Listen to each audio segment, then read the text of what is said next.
Assalamualaikum warahmatullahi wabarakatuh. Nah, hari ini kita akan bahas tentang salah seorang Sultan Turki Utsmani terbesar, yaitu Sultan Sulaiman Al-Qanuni, yang bahkan namanya tidak lebih banyak dikenal daripada Sultan Muhammad Al-Fatih.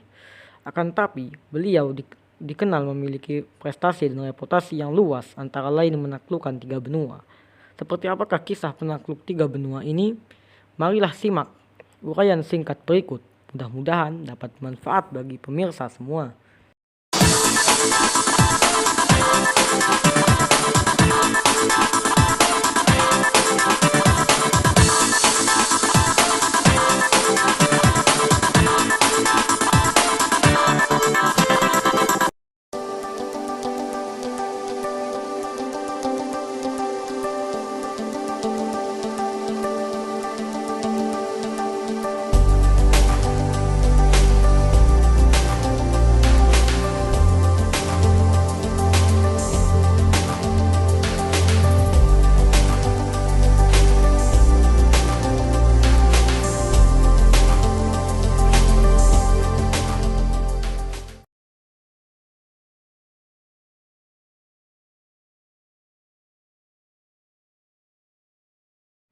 Beliau adalah salah seorang Sultan Turki Utsmani terkuat yang mampu menguasai 3 benua, yakni Asia, Eropa, dan Afrika, dan banyak sekali kota-kota yang diserap ke dalam wilayah kekuasaannya. Di antaranya beberapa kota di Eropa seperti Budapest dan Belgrade, kota-kota di negeri Syam seperti Baitul Maqdis alias Al-Quds atau sekarang disebut Palestina, dan tak ketinggalan juga kota Istanbul, Makkah, dan Madinah.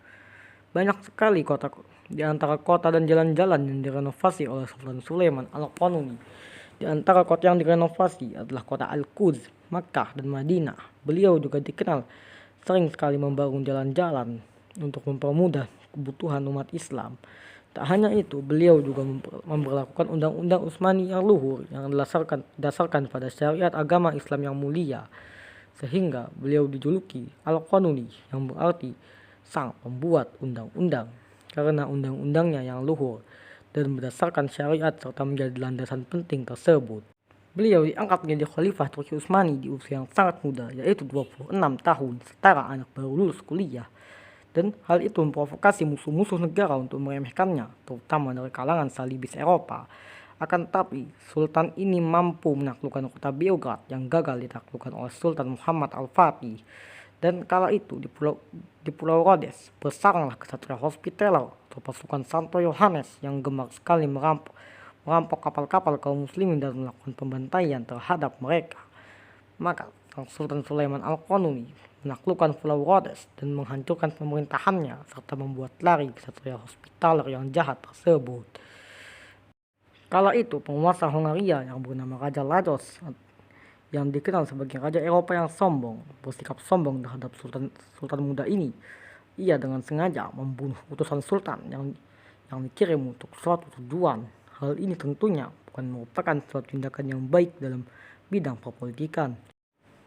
Maka pada 29 Agustus 1526, Sultan Sulaiman persiapkan pasukan terbaiknya untuk menaklukkan Hongaria. Pasukan ini terdiri dari 100.000 kavaleri kaum muslimin Turki Utsmani, di antaranya pasukan elit Jansari atau biasa dikenal dalam literatur Arab sebagai pasukan Inshikoriya. Sementara itu, pasukan salib Eropa telah berkumpul di lembah Mohacs. Mereka berkumpul dari berbagai negara-negara Eropa saat itu, dan jumlah mereka sangat banyak sekali. Dari negara-negara itu antara lain negara kerajaan Spanyol, kerajaan Ceko, dan tak ketinggalan juga negara-negara lain seperti Hongaria dan juga negara Jerman, dan negara terdekat dengan Turki Utsmani, yaitu negara Serbia yang kala itu sebelumnya telah ditaklukkan.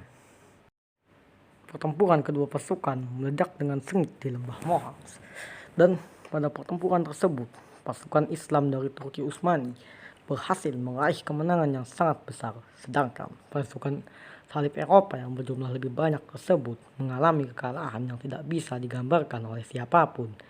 Bahkan Raja Louis alias Lajos, Raja Hongaria, mati karena tenggelam dalam pertempuran tersebut. Sungguh sebuah aib yang sangat memalukan. Tak lama setelah itu, Sang Sultan Sulaiman Al-Qanuni rahimahullah masih berkuasa hingga 46 tahun lamanya. Selama itu beliau terus mempersembahkan kebaikan untuk kaum muslimin hingga Allah mengaruniainya kesyahidan dalam suatu episode jihadnya. Sekian, wassalamualaikum warahmatullahi wabarakatuh.